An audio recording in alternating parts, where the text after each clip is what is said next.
E aí, tudo bom? Eu sou Alexandre Matias, estou começando aqui mais um Bom Saber, meu programa semanal de entrevistas, e hoje eu tenho o enorme prazer de receber minha querida amiga Dani Arraes. Eu conheço desde quando ela ainda morava no Recife. Ela pôde acompanhar o nascimento do Vida Fodona, quando eu criei o meu podcast ainda no Carnaval do Recife, em 2006. Ela deu até matéria na época. E eu pude acompanhar aí a trajetória dela, que é uma grande amiga, que não só se consolidou como uma grande jornalista que cobre cultura, como criou todo um negócio a partir do blog dela, Don't Touch My Moleskine, que virou essa produtora. Não sei nem se o nome é produtora, né? Acho que não é propriamente produtora, mas eu vou falar sobre ela, sobre a Contente, que ela já tem um tempão e que, né, como é que a Contente se comporta em tempos de quarentena e pandemia. O papo vai para isso e além. Deixa eu chamar ela aqui e a gente começa. Aproveita aí e diz quem mais que você quer que eu entreviste aqui no Bom Saber, aqui nos comentários. E aí, Dani, Oi, tudo bom? tudo bem? Tava lembrando Tava, aí. O quê? não tava esperando. Não, deu um probleminha aqui na entrada, mas resolvido. Quase chamei seu o Don't Touch My Moleskine de Don't Touch My Bloody Valentine. Misturou tudo. Eu falei, não, deixa eu refazer essa introdução. Dani, você lembra desde quando a gente se conhece? Você lembra do primeiro contato? Nossa, foi com certeza foi antes da gente se conhecer pessoalmente, com certeza foi pela internet e faz muito mais de 10 anos. Põe mais de 10 Uns anos nisso. 15. Para começar, a gente se conheceu pessoalmente no Carnaval de 2006, quando eu criei o Vida Cara, Fodona, lembra? E a nossa, eu sou muito ruim com data, então assim, tudo que você me perguntar de data, de Mas eu memória é acho que você vai difícil, né? lembrar, a primeira vez que eu ouvi falar do teu blog foi quando tu me mandou um link de uma coletânea da DFA. Ó, saca aí, Matias. Só botou o comentário lá escrito Dani, aí eu cliquei no Dani, caiu no Don't Touch My Moleskine, eu falei, ué, quem é? E é uma coletânea assim que tinha acabado de sair. Aí eu falei, pô, deixa eu seguir essa Saudade, menina aqui. Foi foda. saudades dessa época em que a gente trocava música em É. plataformas, né, obscuras. E ao mesmo tempo procurável. Eu fico pirando muito numa coisa que eu estou chamando de curiosidade digital, curiosidade eletrônica, que é justamente o contrário dessa época de algoritmo que a gente está vivendo, né? A gente não esperava as coisas chegar. A gente ia atrás, né? Sim, e assim, isso gerava umas conversas que depois viravam amizade, assim, eu tava lembrando esses dias que eu tava ouvindo o disco novo do Mateus Aleluia e o Ronaldo Evangelista que produziu. Eu Sim. conheci o Ronaldo porque eu tinha um blog antes de ter o Don't Touch e uma menina que ele namorava na época, a gente trocava mensagens e tal, e ela falou um dia, você tem que conhecer meu namorado, ele é muito apaixonado por música que nem você. E a gente ficou amigo no Soulseek, a gente se falava no chat do Demais, Soulseek, demais. e ele me mostrou um monte de coisa assim fantástica. Então esse lugar dessa internet eu tenho muito, sinto muita nostalgia, muita saudade. Isso é da época que o Ronaldo era índia ainda, né? Porque hoje ele renega tudo. O cara já tocou, abriu para o Teenage Fan Club e vem com esse papo de, não, mas eu não escuto mais Viola Tengo, isso é bobagem. Pô, É dessa época. mas é muito louco, né? Porque parece, é literalmente um outro século, né? Somos pessoas de outro século, né? E é uma outra realidade, né? A gente não. Eu converso com gente mais nova sobre isso, acredito que você também faça isso, e as pessoas não têm noção, né? Fora essa falta de discernimento entre o que é internet, o que é rede social, o que é Facebook, o que é internet, né? Quem tem menos de 20 anos associa uma coisa a outra, né? Não, duas coisas me chamaram muita atenção nesse recorte geracional. Essa semana que eu vi, estava vendo algum post e às vezes eu gosto de ver os primeiros comentários assim. E aí o cara tinha falado alguma coisa sobre quer tecer, né? Pra gente quer tecer, normal. Aí uma menina comentava assim: gente, eu nunca soube o que é quer tecer. Alguém me explica? Aí eu falei: caramba, é alguém que não estava no Mirk, alguém que não estava no Soulseek, ou não estava nessa internet pré-redes sociais, assim. Achei super sintomático. E outro foi um TikTok que um pai mostra assim, como é que as crianças, adolescentes hoje fazem o gesto de atender o telefone e como é que a gente faz? A gente faz Aham, assim, né? aham. Os jovens fazem assim. Ah, Então isso é uma telefone para coisa tão você. sutil. Mas Total. eu falei, caramba, mudou muito e mudou, e não é rápido, né? Já faz uns anos, mas assim, é muito veloz e já tem uma distinção muito grande. A gente é a última geração que lembra do que é ter nascido sem internet. A gente tem todo esse lugar online, offline, a gente tem esse pé na nostalgia, mas uma galera nova aí que está chegando é outra história, outra estética, outra linguagem, outro tempo. É muito louco, né? Porque eu fico comparando o tempo todo com o fim do século XIX com o começo do século XX, né? A gente agora completou esses primeiros 20 anos. Quando a gente fala o início do século XX, a gente lembra no máximo a Revolução Russa, Primeira Guerra Mundial. A gente não lembra dos anos zero, dos anos 10. O que aconteceu em 1911? O que aconteceu em 1913? A gente lembra de 1920 em diante. Parece que os primeiros 20 anos são os anos de adaptação do século, né? E aí você pensar a quantidade de invenções e revoluções tecnológicas mesmo, que aconteceram no final do século XIX para o final do século XX. E o que está acontecendo agora, eu fico o tempo todo traçando esse paralelo. E, ao mesmo tempo, buscando quem é o equivalente da gente, né? Que é a geração, que eu brinco, é a geração anfíbia. Né? A gente estava no seco e, de repente, começou a subir a água e a gente aprendeu a respirar embaixo d'água. E agora tem uma molecada que é só peixe, que não sabe nem que existe vida fora da água, né? Da internet. É muito, muito louco isso.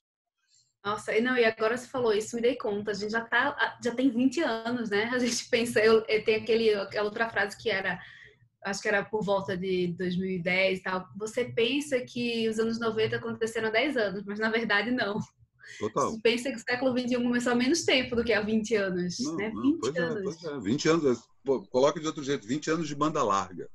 Ou seja, todo o Uhum. tempo que você usou internet de escada é antes desses 20 anos ainda.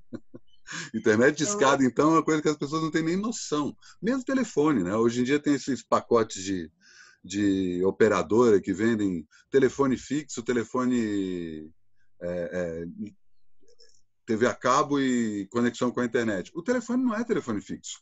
É um celular que tem um cabo que você pode colocar. Mas se acabar a energia, eu sempre fico pirando nisso. Se acabar a energia, como é que a gente se conecta? nossa, eu Pois acho que é. são um dos pesadelos. A gente passou, e a gente passou pelo apagão. Lembra do apagão? Uhum. A gente ficou alguns dias sem energia no Brasil inteiro. É. Imagina o apagão hoje em dia. Tá louco. Nossa, a galera ia surtar mais que já tá surtando. Até uma coisa que eu estava comentando com uma amiga minha, ela tem uma, você já deve falar disso há mais tempo, mas é uma questão que me apareceu aí há pouco tempo sobre a questão dessa mudança geracional entre a nossa geração e aí ampliando bem o nosso. A gente, apesar de ter idade diferente, dá para falar que quem nasceu entre os anos 70 e os anos 80 pertence a uma geração que é justamente essa questão do anfíbio e a geração dos millennials, né, que é a geração, sei lá, dos final dos anos 80, anos 90 inteiro.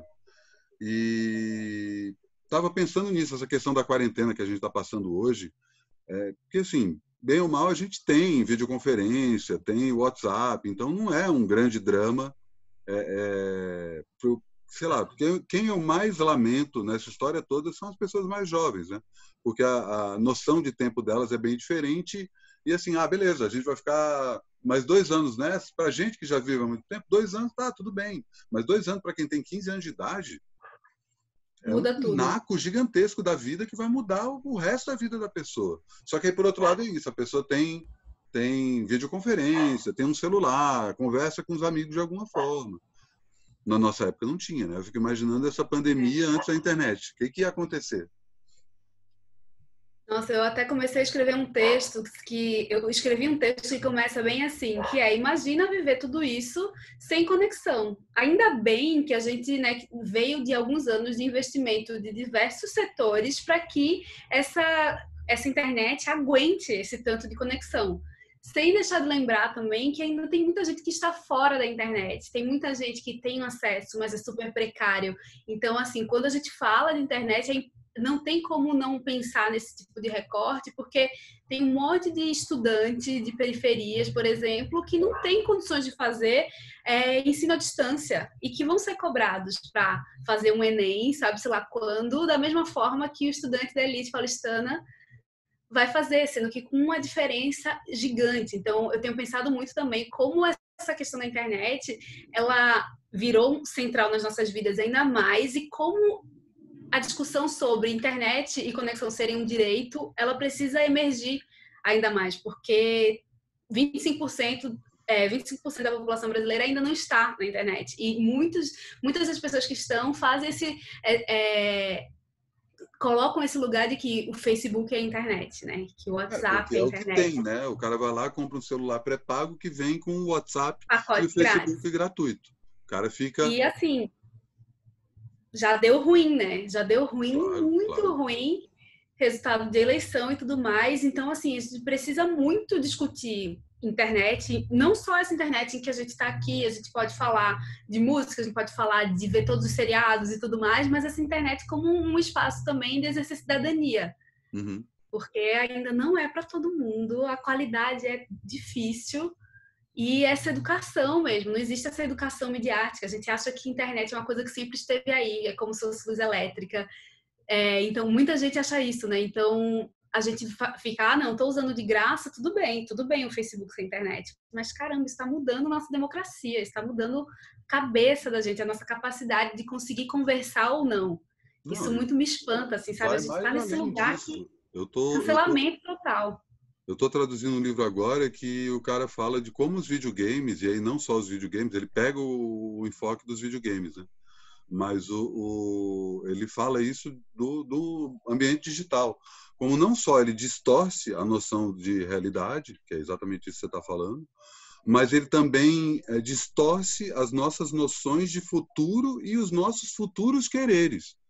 Né? Que isso é uma coisa que, se você for parar para pensar, o capitalismo já faz, né?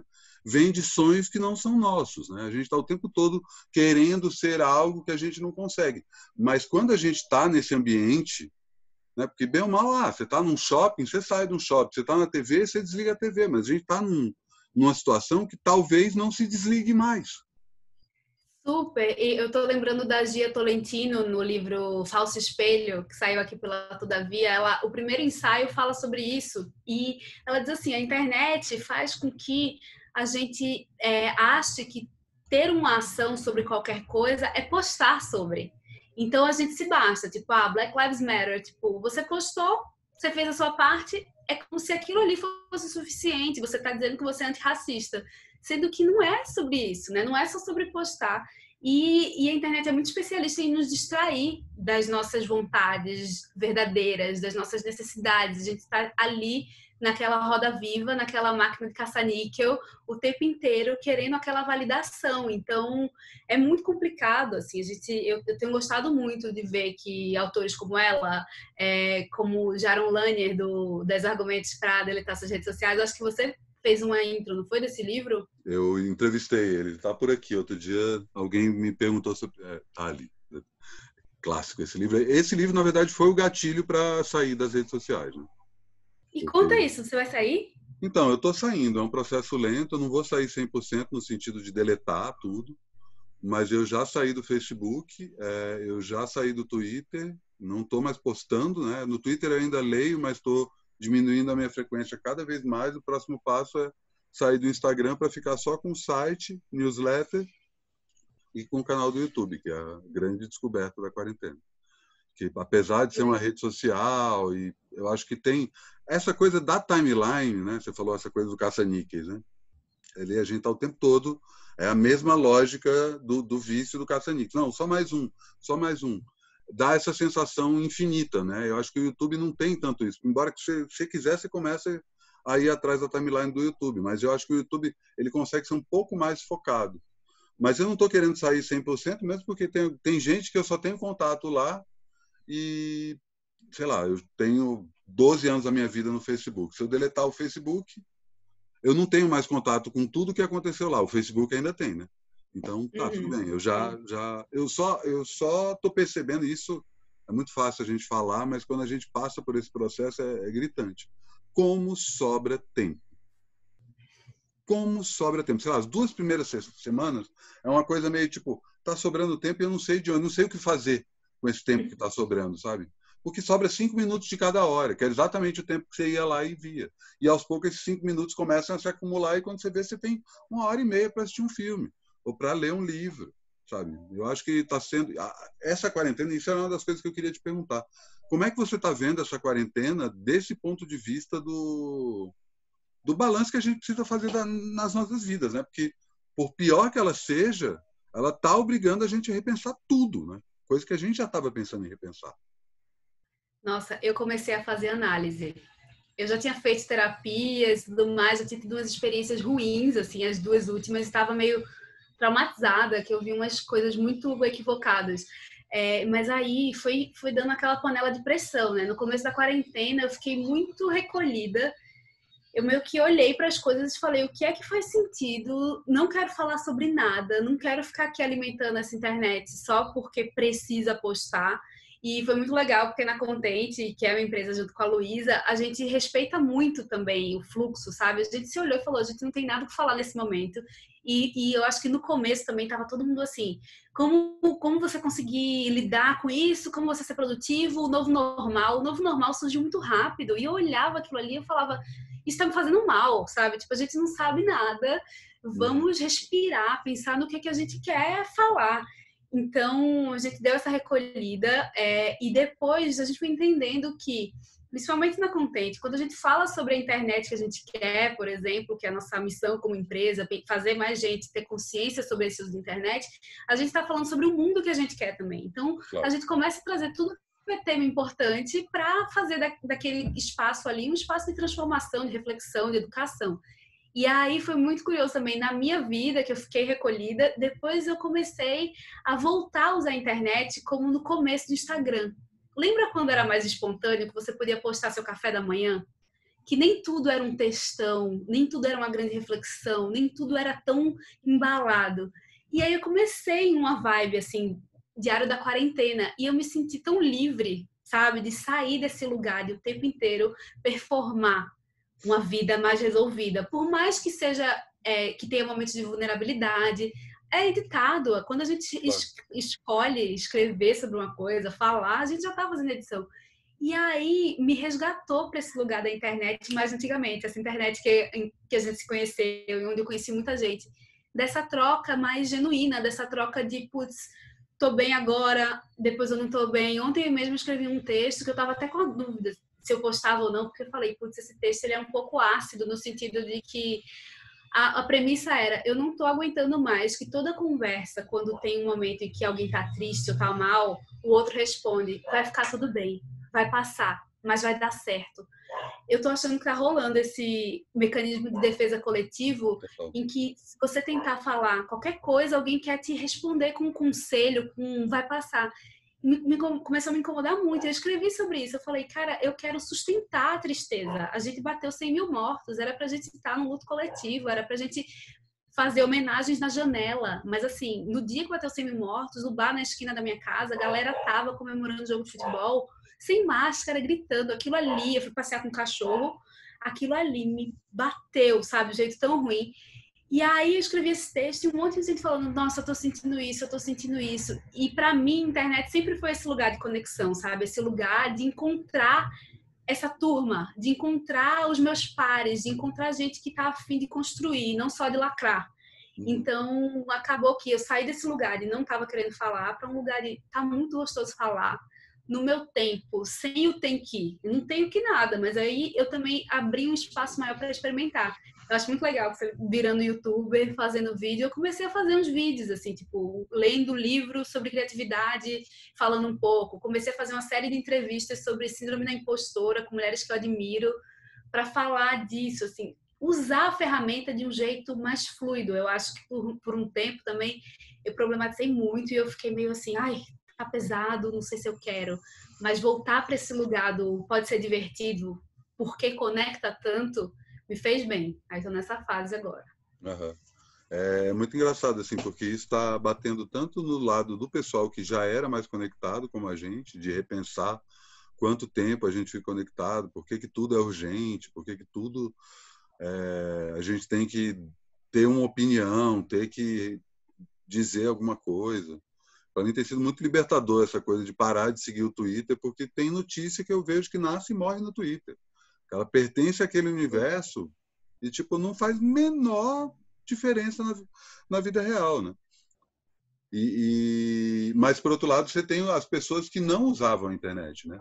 Que tinham preconceito, que achavam que isso é uma perda de tempo, eu não tenho rede social, e que de uma hora para outra se viram obrigadas a ter pelo menos um Zoom, pelo menos fazer videoconferência. Eu conheço muitas pessoas que eu, de uma certa forma, também tinha preconceito com videoconferência e hoje faço super normal. Não era uma coisa tabu, tem muita gente que ainda tem isso, que não consegue falar em vídeo, que se vê enquanto fala, acha ruim, a coisa da transmissão e tal, mas já foi, né? E você começou a fazer terapia durante a quarentena? Durante a quarentena. É legal tu falar isso do vídeo, porque eu acho que a gente está acostumado a se expressar na internet faz muito tempo, mesmo que não tenha sido em vídeo até então, mas a gente já tinha um pouco as ferramentas. Eu acho que tem muita gente ainda que tem vontade, mas se compara e pensa o que é que eu vou falar, mas eu também tenho achado muito legal ver que tem mais gente experimentando esse lugar de vou falar, vou me expressar, vou fazer um vídeo, tinha vergonha, vou fazer, então eu acho isso muito legal. E tem E eu gente... comecei... Fala, desculpa. Desculpa, tá, te interrompi. Não, eu comecei a fazer agora em junho a análise. Eu comecei a fazer 2 vezes por semana e foi assim, uma catarse. Eu tô naquele apaixonamento, pensando, meu Deus, porque eu não tô fazendo desde sempre. Dei match, sabe, com a analista. É remoto, só É por telefone. remoto, Pois é, só por telefone. isso também é uma mudança radical, assim. Eu tô adorando fazer terapia desse jeito. Primeiro, não chego atrasado. Começa a hora da sessão, tá lá. Já tô lá. Não, e eu tava nessa resistência e eu pensei, putz, se eu fosse fazer num lugar físico que eu tenho que ir e tal, eu jamais faria 2 vezes por semana e ia começar a dar aquelas desculpas. Então, assim, talvez para os profissionais de saúde, eles falem que tem uma perda e tudo mais, mas eu acho maravilhoso. Tá em casa, recebo a ligação, é por vídeo, a gente conversa. Já chorei horrores, já tive insights maravilhosos. Eu acho que também tem esse lugar, né? De repente, a internet virou um lugar central de várias áreas das nossas vidas. É o profissional, é a saúde mental, é a coisa com os amigos, é o trabalho. E a gente foi se adaptando. Acho que no começo também rolou meio um excesso de Zoom, né? Um excesso de reunião. Acho que muita gente ainda padece disso. A gente fez até um post na Content que bombou, que era assim, precisamos falar sobre o WhatsApp, sobre como a gente precisa distinguir entre horário de expediente e horário em que você não está trabalhando, em como aquele clássico, como várias reuniões poderiam ter sido um e-mail, como é que a gente faz novos combinados, porque também eu acho que alguns setores precisam de muitas reuniões quando era no offline, aí quiseram transpor para online, mas não dá, isso aqui causa uma fadiga, você vai ficar aqui o dia inteiro, assim, não tem jeito, né? Então, acho que foi rolando um pouco essa adaptação. Outra coisa que mudou também drasticamente, que não tem nada a ver com a internet, é a nossa relação com as nossas casas, né? Nossa. É um negócio que... Já mudou e já mudou de volta. Pegou bode ou despegou bode? Como é que você está nesse sentido? Eu amo a minha casa, sendo que no começo da quarentena eu fiquei obcecada. Eu fazia faxina, assim, obsessivamente, 8 horas de faxina, limpando cada canto, ajeitando tudo, jogando um monte de coisa fora, doando outras. Tava assim, minha casa, minha vida. Agora, uma amiga viajou e ela deixou as plantas dela para eu cuidar e perguntou: "Queres ficar com um robô aspirador?" Falei: "Quero. Aqui agora é só o robô aspirador." Tipo, nossa. Porque claramente eu estava canalizando toda a incerteza, insegurança e frustrações e medo mesmo em alguma atividade. Tipo, então eu ficava fazendo faxina. Eu já tive fase em que eu não conseguia ler, nem conseguia ver seriado. Eu olhava os seriados e eu falava assim, o que eu vou assistir? Nada me interessava. Eu já tive a fase do completamente obsessiva por notícias. Eu sempre fui, mas aí quando tem eventos dessa magnitude eu fico ainda mais. Fiquei, até que uma hora eu estava tão ansiosa que eu falei, não vou mais ler, não quero, não tá me fazendo mal. Acho que nesse sentido o Twitter, eu adoro o Twitter, mas tem que ter muito cuidado, você tem que estar muito centrado para conseguir usar de um jeito bom. Se você tiver um pouquinho ansioso, já descamba para um lugar em que você daqui a pouco tá lendo uma treta. Esse dia eu achei bem simbólico. Eu tava lendo a treta da mãe de uma youtuber mirim que estava sendo acusada de explorar a filha. Eu nunca tinha ouvido falar, e aí eu tava sabendo da treta. Eu falei, não dá para nesse momento você ficar vendo coisas que não tem a menor relevância na sua vida, só para ficar se intoxicando mesmo de informação. Como é que melhora o astral? Tô na merda por causa da quarentena. Qual dica que tu dá para isso? Ai, eu gosto muito de comer coisas que eu amo. Tipo, no hedonismo alimentar. Para mim, melhora muito o meu astral ler livro físico em papel, assim. Eu acho que eu consigo. Eu acho que antes a gente estava naquela discussão muito forte também sobre tempo de tela, né? Tipo, ai, vamos cuidar do tempo que a gente fica na internet e tudo mais, sendo que de repente a vida inteira tá na internet. Então, a gente aumentou esse tempo. E também, às vezes, a gente tá mal, às vezes a gente tá bem. Então, toda vez que eu consigo ler no papel e ficar naquele tempo, eu sinto que o tempo passa de um jeito diferente. Então, é o que me dá uma centrada, sabe? Assim como ouvir música, assim como, às vezes, é isso, dar uma volta com o cachorro, que é meio que dá para fazer, né? Eu Você tô tá na fazendo, quarentena ainda. você tá fazendo alguma atividade manual, crochê, cozinhando, fazendo pão? Eu não É, sou da cozinha. A não, quarentena me fez entender. mas Eu cozinhei 2 vezes. recomendo atividade manual. Procurar alguma coisa para fazer com as mãos, cuidar de planta, porque Planta. porque a Nossa, cabeça vai planta para eu outro lado, fui. né? Eu fiquei domingo agora 3 horas adubando as minhas múltiplas plantas, dezenas de plantas. Virei aquele clichê também. Eu já estava há um pouco tempo nessa vibe das plantas, mas na quarentena ainda mais. Então essa é a minha atividade mais manual. Mas eu Uhum. ainda sinto falta de ter um lugar, sabe? Tipo, alguma coisa que eu faça que me desligue. Eu já fiz uns dias colagem, mas não é uma coisa que eu faço com frequência. Mas Uhum. sempre que eu faço, eu falo, putz, sair dessas telas que nos sugam o tempo inteiro e conseguir ficar mais centrada mesmo. Ah, e Esse como é meu cachorro. como chama? Esse é meu cachorro, ele se chama Menino. Ele está insuportável na quarentena. Se alguém tiver uma dica de adestrador, por favor, deixe nos comentários, porque Mas assim, por não que que sei o que ele fazer. está insuportável? O que ele está fazendo? Porque ele está frustrado, como todos nós, dentro de casa. Então a gente passeia 2 vezes por dia, mas assim, ele é um cachorro de quase 20 quilos. Ele é um vira-lata lindo. Mas assim, ele tá um pouco mais acostumado a dar uns rolês intensos e agora a vida dele tá reduzida a esse apartamento. Agora a gente entende os cachorros, né? Que eles queriam Nossa, tanto mas sair. ao mesmo tempo ele tá obcecado, porque assim, nunca estivemos tão em casa, então assim, ele tá completamente apegado. Aham, aham. E como é que está o trabalho, a Contente? Explica o que é a Contente. Eu estava aí antes na introdução, eu defini como produtora, mas não é propriamente uma produtora, né? Produtora de conteúdo. A gente luta para ter aquela frase, sabe, do pitch do elevador, mas a gente já viu que a gente não tem. Então, atualmente, a gente tem definido a Content como um método de criação de conteúdo para uma vida com mais significado. Então, a gente se divide em algumas partes, assim. A principal é o movimento, a internet que a gente quer, que é muito baseado em conteúdo e nessa busca por trazer consciência sobre o papel da internet nas nossas vidas. Então, na nossa vida pessoal, nas nossas relações de trabalho, nas nossas relações com outras pessoas, na nossa vida em sociedade mesmo, até na nossa democracia. Então, a gente faz isso por meio de conteúdo, muito no Instagram. A gente também está buscando diversificar, a gente está voltando com o newsletter, fez um site super legal, em que dá, que é a internet que a gente quer.com, em que dá para você ver os conteúdos com mais profundidade, espalhar ali, porque né, a vida útil de um post é tão pequena que a gente estava sentindo falta de colocar aquilo ali em outro lugar. Então tem essa parte. A gente tem também a parte de que a gente chama in company, que é o trabalho que a gente faz com empresas ou para empresas. Então, tanto a gente produz conteúdo para empresas e marcas, quanto a gente funciona como um espaço de mídia para que essas empresas se conectem ao conteúdo que a gente faz. Tipo, patrocinando esse conteúdo, colaborando com o projeto. E a gente tem uma parte também de educação, em que a gente faz palestra, workshop, a gente está formatando uma estrutura em que a gente vai contar um pouco sobre esse método da gente que tem 10 anos de criação de conteúdo para espalhar para mais gente. Uhum. Então é um pouco isso. E como a quarentena mudou aí o modus operandi de vocês? Vocês tinham Mudou. escritório, né? Não, a gente estava assim, desde o ano passado, conversando sobre vamos ter um escritório, a gente nunca trabalhou juntas, a Contente fez 10 anos esse ano, então a gente ficou um tempão nesse movimento e falou, vamos, achamos um lugar super legal, começamos a assinar toda a papelada, e aí quando a gente entregar, foi a semana que começou o corona.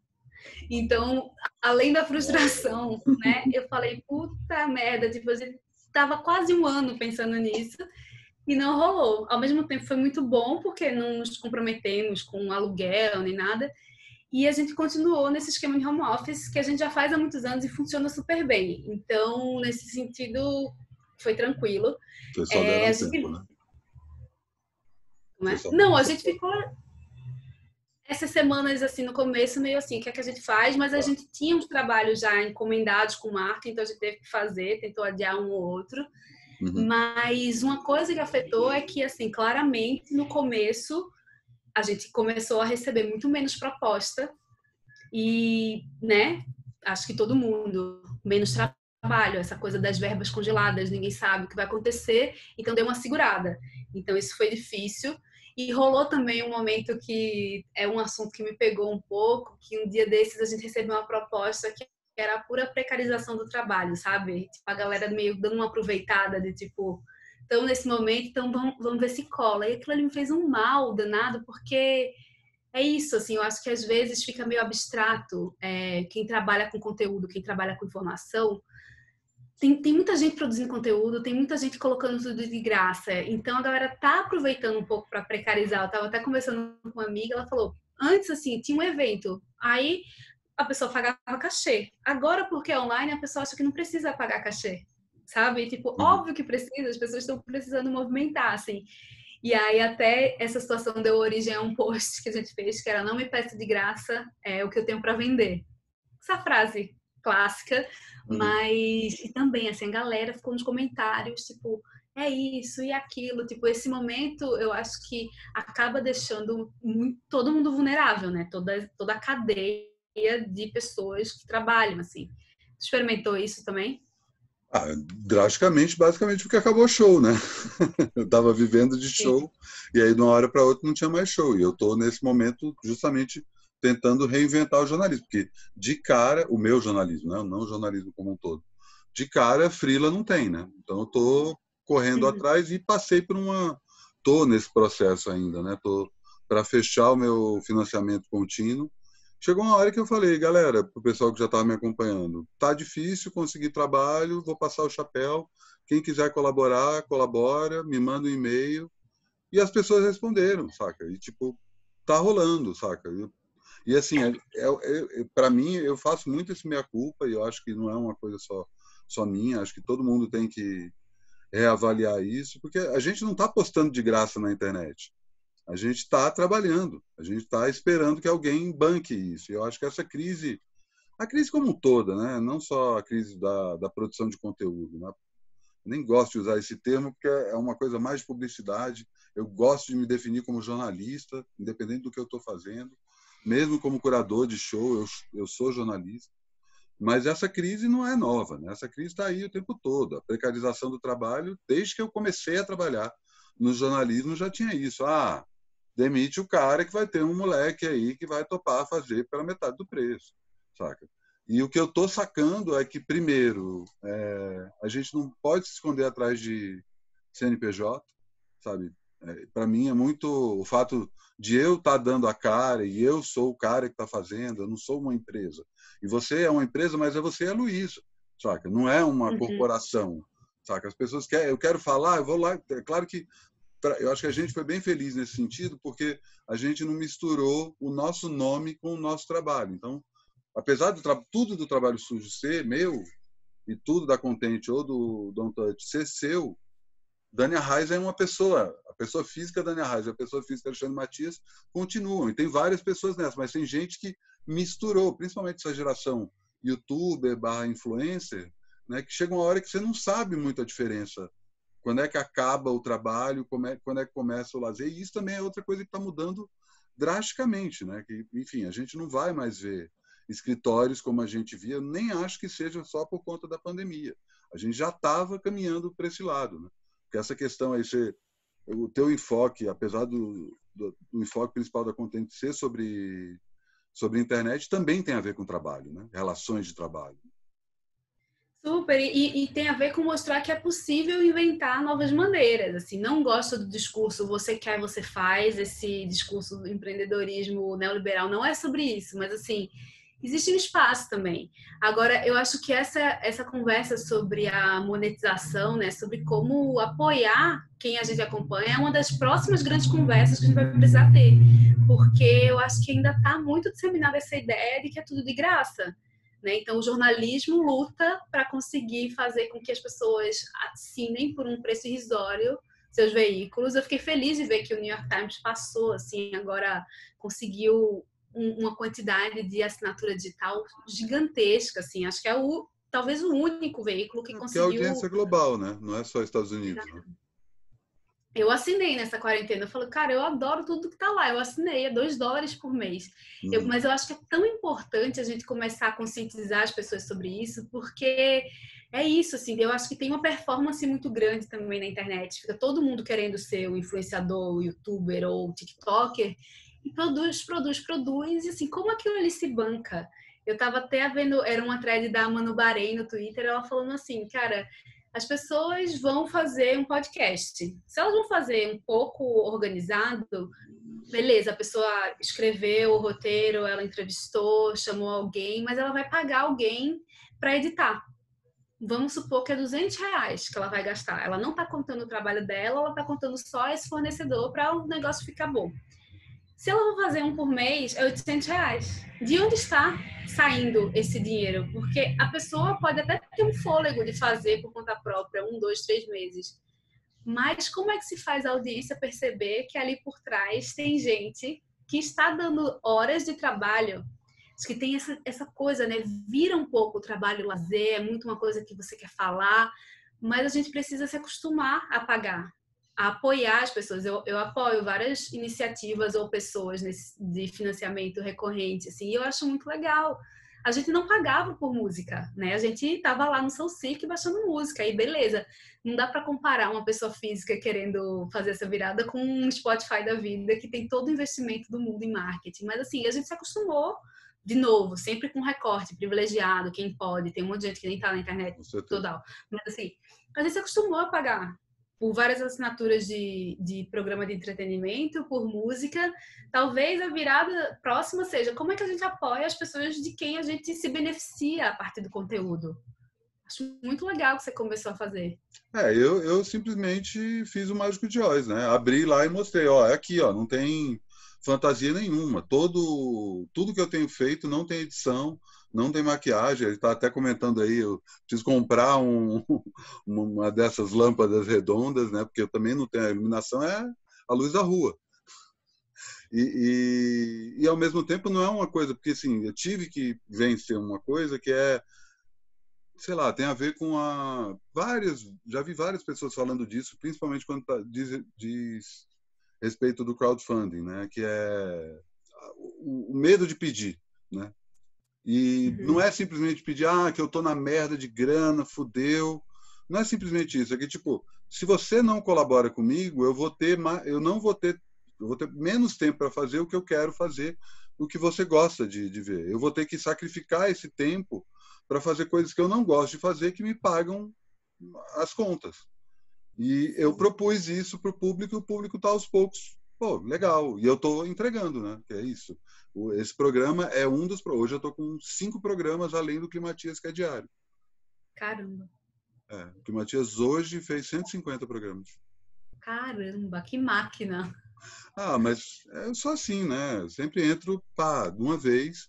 E, por outro lado, eu acho que tem uma coisa que é exercício. Se você para, desanda tudo, saca? É tipo, você começa a se alimentar direito, se você vai lá e come 2 semanas, você come só hambúrguer, para voltar a se alimentar direito é um desafio. Eu quero fazer uma pergunta sobre isso, mas eu queria só falar, não sei se tu conhece a história da Amanda Palmer. Sim, Amanda Palmer, Sobre ela a mesmo que eu estava lembrando. Exatamente, ela foi É a história do maior crowdfunding, que acho que hoje já deve ter superado, mas ela é uma artista, cantora, que a certa altura ela começou a fazer estátua viva. Ela morava, acho que era em Londres, ela fazia estátua viva e ela fala que ali naquele momento ela entendeu o poder de você ficar vulnerável na frente das outras pessoas e se abrir para um pedido, para uma troca. A pessoa estava vendo a arte dela, a pessoa dava uma grana. E aí, a certa altura, ela começou a perceber que tipo, não estava pagando as contas dela como artista. Então, ela abriu essa conversa e falou: olha, eu preciso de ajuda. Então, assim, eu vou fazer um show em Seattle. Quem quer me hospedar? Quem me ajuda a me hospedar?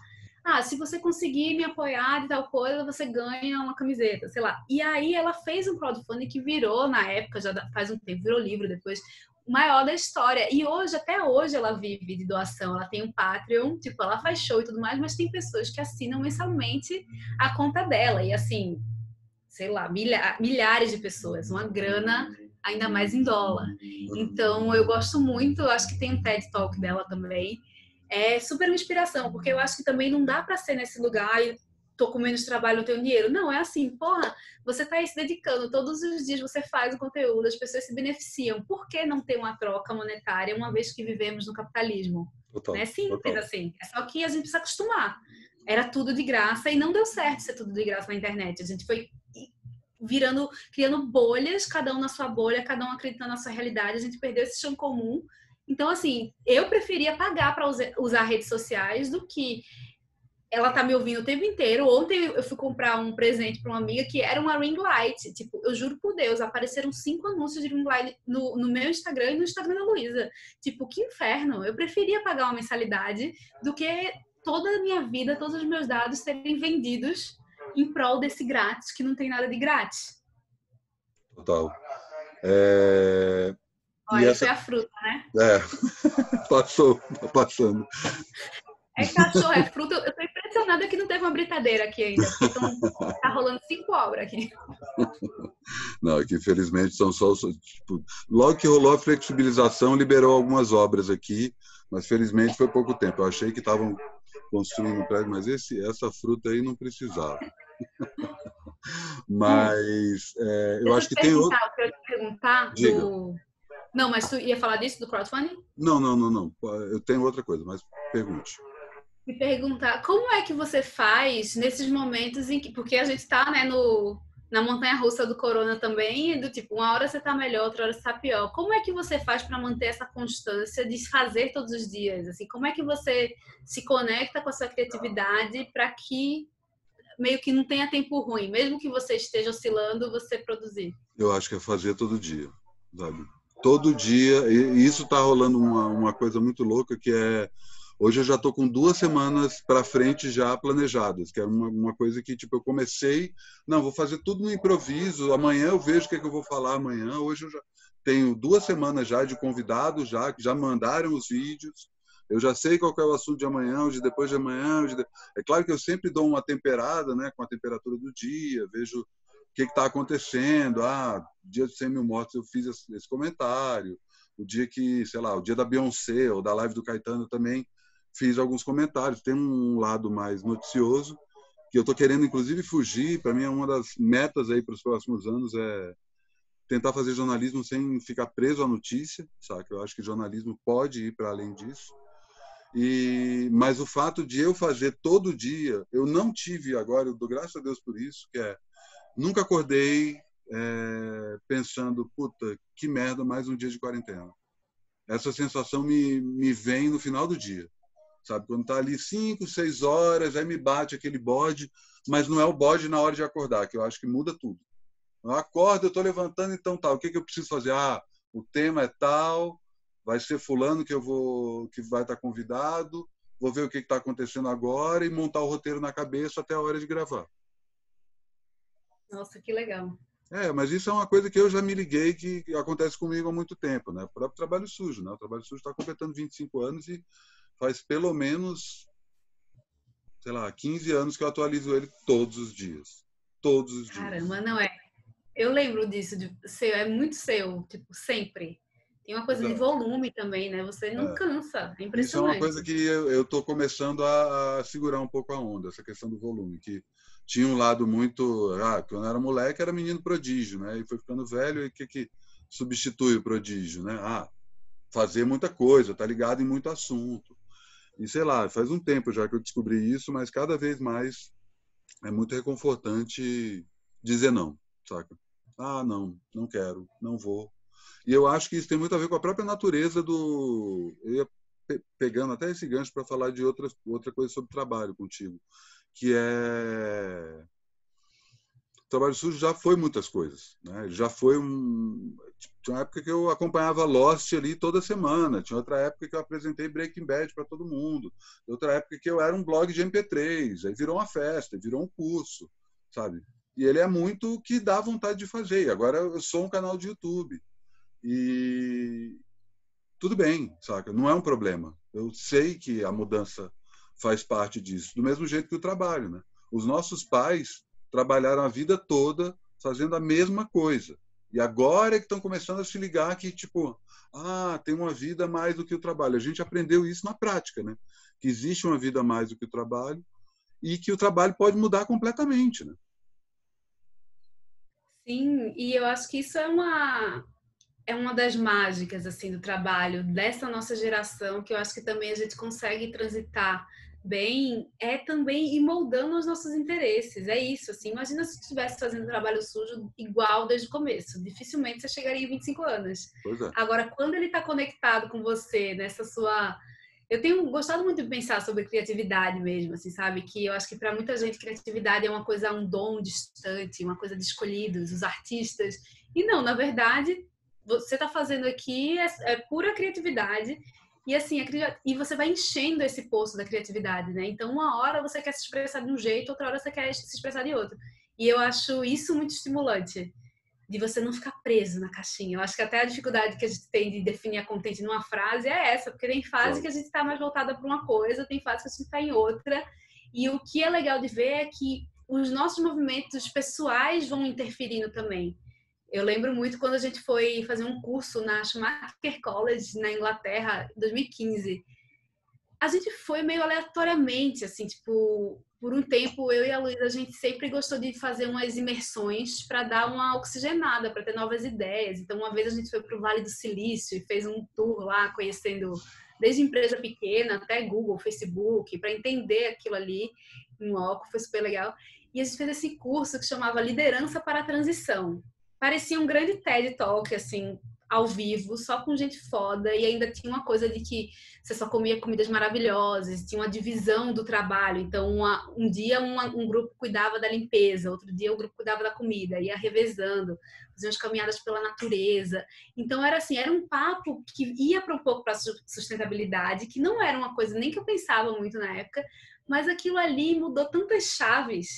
E a gente foi entendendo também, sabe? Tipo, talvez sustentabilidade não é só, sei lá, evitar plástico. É você pensar na velocidade do mundo, nessa velocidade que quer fazer com que você faça mais o tempo inteiro. Por quê? Né? Conectar com essas perguntas a pergunta clássica que acho que muita gente pode achar clichê, mas por que você faz o que você faz? Tipo, revisitar essa pergunta. Você faz trabalho sujo há tantos anos porque você tem esse ímpeto de compartilhar, né? Eu acho que eu me identifico com você nesse sentido, que a gente também tem uma coisa de curador, que é uma coisa de uma internet também, que hoje já é mais diferente, porque hoje está muito na pessoa, né? Então é uma pessoa falando uma coisa e ela emanando aquelas mensagens. Eu acho que a gente tem um lugar muito forte de descobrir coisas e meio, putz, isso é tão legal, quero mais gente junto. Mas isso é Então isso jornalismo, vai... porra. Isso é Não, conexão. você falou do sempre se apresenta como jornalista, eu também. Eu sempre me apresento jornalista e sócio da Contente, mas o jornalista tá lá. Uma vez jornalista, sempre jornalista, né? Tem gente que renega, né? Tem gente que largou o jornalismo, que prega que jornalismo já deu errado, se você quer que sua vida garantir o seu futuro, largue o jornalismo. Para mim, jornalismo é uma missão. É uma coisa, é mais que uma missão, é uma vocação. Eu acordo com vontade de descobrir coisas novas e compartilhar essas coisas novas com outras pessoas. Mas aí vem uma questão que eu já cheguei nela. Você é artista, Dani? Olha, todo esse lugar da criatividade, eu acho que eu não diria hoje sim, ainda, porque não me autorizo, mas muitas das minhas leituras têm a ver com isso. sobre a gente colocar esse lugar do artista como dos ungidos, os escolhidos, os que vão ser descobertos depois de mortos, ou então vão ser descobertos em vida e vão ganhar milhões. E eu tenho um livro que eu amo, que chama O Caminho do Artista, da Julia Cameron, que ela fala sobre isso, sobre como todos nós somos seres criativos e que a gente veio aqui para contar nossas histórias, seja em qual suporte for, seja da forma que for. E esse livro, ele é muito foda. Ele tá um hype dele. Se você abre o Instagram, tem um monte de gente lendo.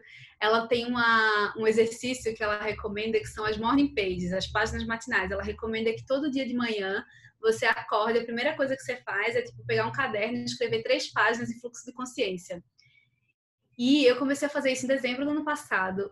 Caramba, eu acho que foi isso que me fez voltar a me expressar de uma maneira mais fluida, sem tanto julgamento. Acho que foi isso que me fez ir para análise, porque é um encontro com você mesmo. Escrever à Assim, não mão. precisa ser escrever à mão, um caderninho.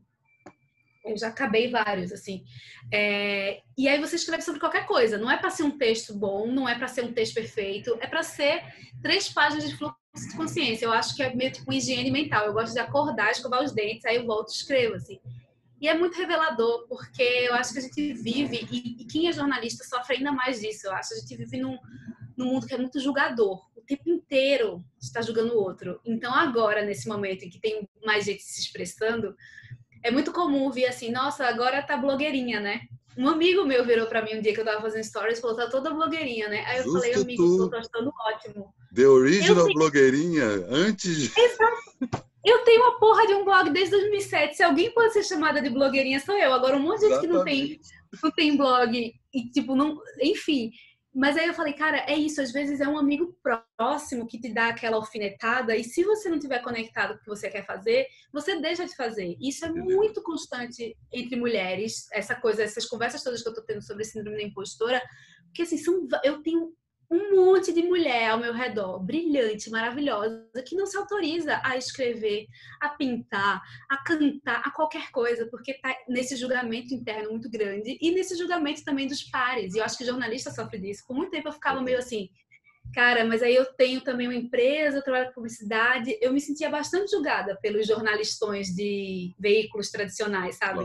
Claro. E aí, acho que às vezes até eu me sinto ainda. Aí uma hora eu falei, putz, eu tô aqui, eu tô curtindo o que eu tô fazendo pra caralho, eu tô fazendo o que eu quero fazer. E aí eu tô preocupada com esse outro, então assim, eu tenho gostado muito dessa conversa sobre o artista, porque eu acho que todos nós somos. Difícil é você falar, sou. Você se considera? Eu me considero. Eu sou artista, né?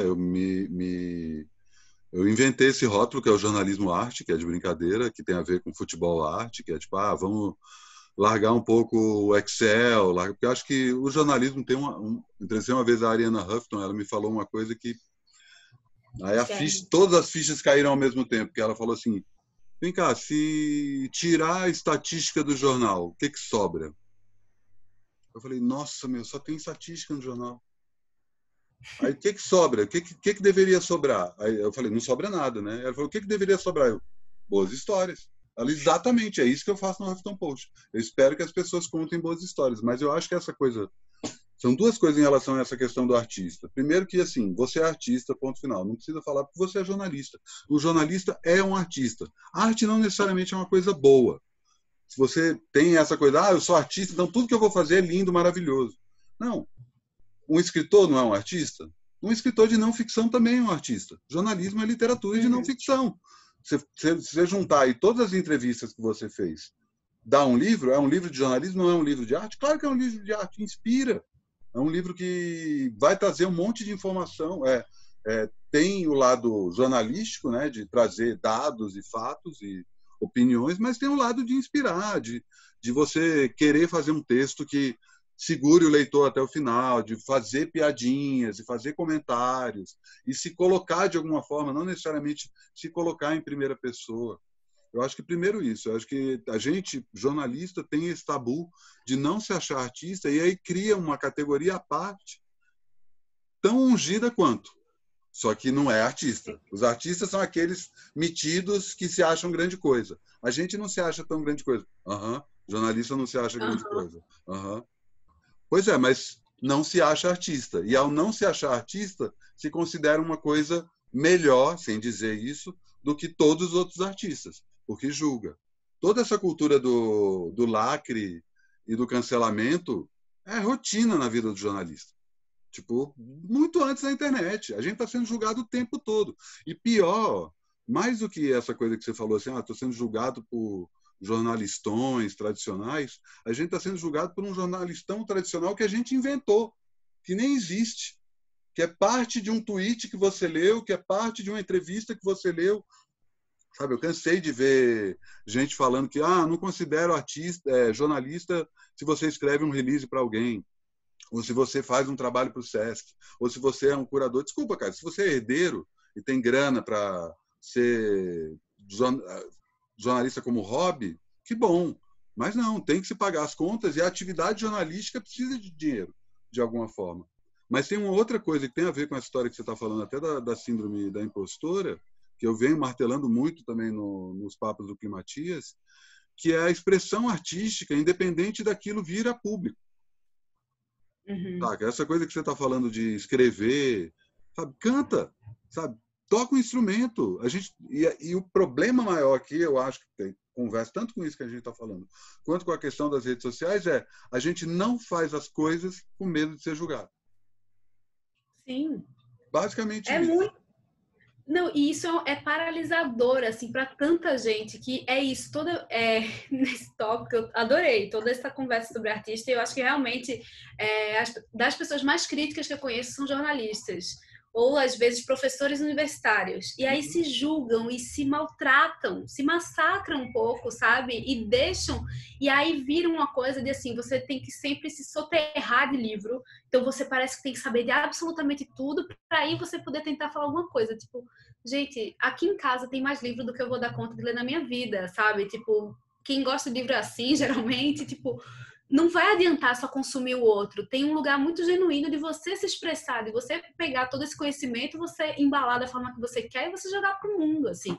E eu acho que o julgamento, nesse momento, está muito forte. Eu consigo entender quem escolhe não se expressar, porque essa cultura do cancelamento tá bizarra mesmo, mas tem um lugar de julgamento que a gente precisa ir desconstruindo com muita leitura, muita terapia, muita conversa, que é assim, também quem são essas pessoas que estão julgando, sabe? Tipo, no outro tópico, nesse mesmo tópico, na verdade, eu gosto muito do livro A Coragem de Ser Imperfeito, da Brené Brown, que tem um TED Talk também, bombado, tem filme no Netflix, porque ela começa citando uma frase, eu não lembro, eu acho que é do Roosevelt, não sei, que ela fala assim, eu só aceito crítica de quem tá na arena.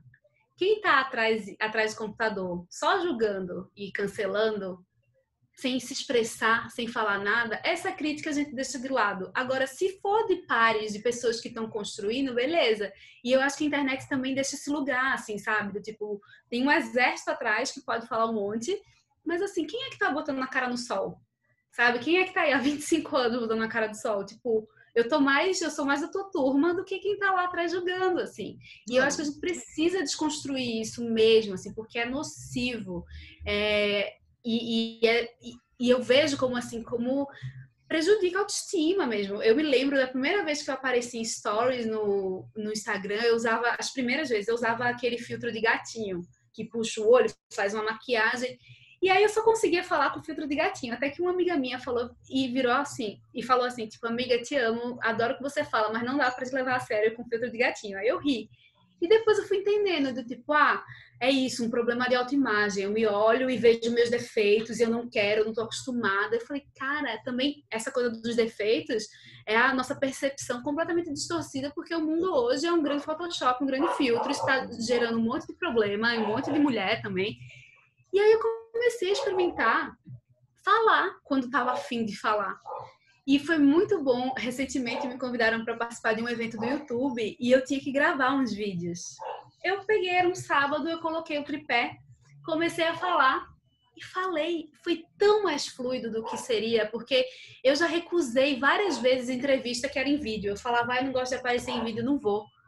Falei, caramba, mas é isso, eu tava num estágio que eu precisava fazer aquilo, mas mas assim, a gente deixa de se conectar, a gente deixa de se expressar, porque a gente tá nessa noia na cabeça, e também eu acho que a gente acha que essa arena aí dos jogadores é muito maior. também tem tanta coisa sendo produzida, tipo, a pessoa pode ver e ela pode dizer blogueirinha, ou ela pode dizer que merda, daqui a pouco ela passou para outra coisa. Então, assim, Total. a gente tem que, é quase fazer um pacto, assim, sabe? De tipo, vamos nos expressar, porque todo mundo tem o que dizer.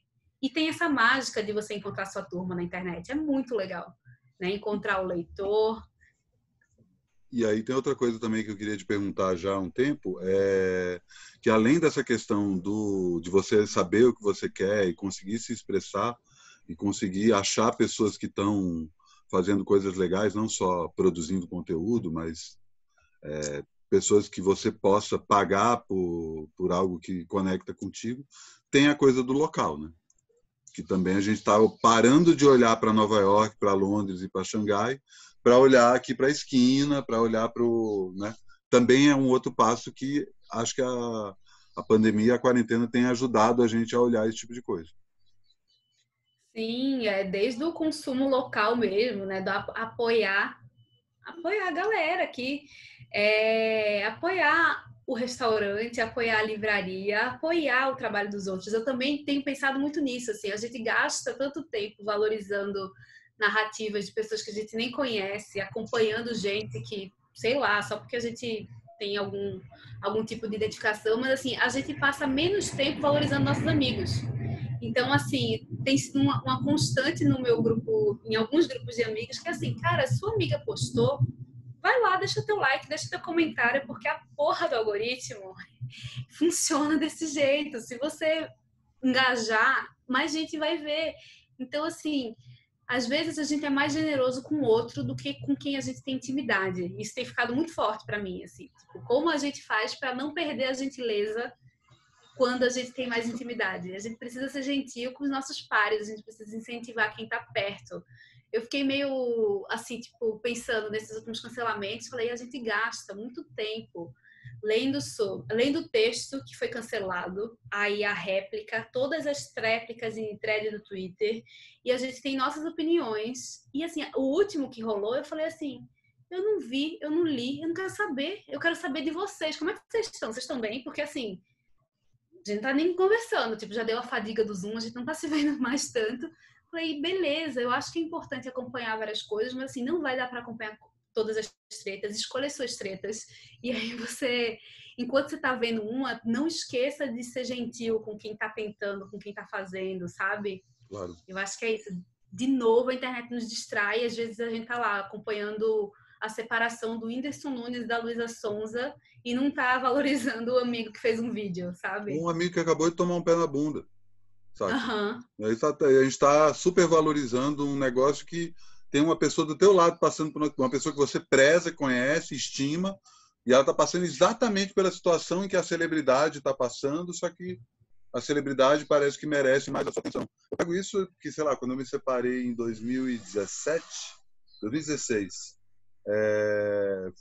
eu até brinco, hoje a gente se dá bem, e eu brinco com ela que ela pediu demissão do casamento. Porque foi uma coisa completamente de uma hora para outra, assim, sabe? Eu não estava esperando, ela cansou e eu fiquei meio surpreso. E eu comecei a... Não teve aviso prévio. Não teve aviso prévio. Não era CLT. Exatamente. Casamento PJ. Porra, tava precarizado aí. Ó, que tinha 10 anos já. Mas, enfim. E aí eu comecei a ver uns amigos meus casados, né? Pô, tomei um pé na bunda, preciso... Como é que é? Vamos conversar. E aí, sei lá, saí com dois amigos meus diferentes e os dois falaram, dois de círculos completamente diferentes, falaram assim, ah, cara, fica tranquilo. Só esse ano eu saí de casa 2 vezes. E assim, aí é aquela coisa, tipo, o filme que passa na minha cabeça é todas as fotos que esse cara posta com a família, paizão, do lado dos filhos, da mulher, dia dos namorados. A gente não posta quando a gente toma um pé na bunda, quando a mulher Total. põe a gente para fora de casa. E a gente só fica com aquela imagem. Eu falei, cara, e são pessoas próximas, não são pessoas, vou buscar um amigo meu que eu não tenho contato. Não, pessoas com quem eu tenho contato constante via internet. E aí comecei a me ligar, né? Porra, cobri tecnologia aí a vida inteira, sempre escrevi sobre isso, mas uma coisa é saber, outra coisa é sentir, né? E aí comecei a me ligar que, tipo, o contato que a gente tem, né? Isso é claro que é uma conclusão depois de quase um ano sacando isso. O contato que a gente tem via rede social é muito superficial. A gente só pega a parte editada e da parte editada a gente ainda recebe um pouquinho que é filtrado pelo algoritmo. E aí vão criando personagens na nossa cabeça que é o cara que é um puta pai de família, a mulher que não para de reclamar, sabe? Tipo, uma amiga minha que eu não suportava. Não suportava. A mulher passava o dia inteiro reclamando no Facebook, o dia inteiro. Saí para almoçar com ela, super alto astral, pessoa ótima, usa o Facebook para reclamar. Ela reclama no Facebook. E aí eu tirei que ela reclamando no Facebook é ela.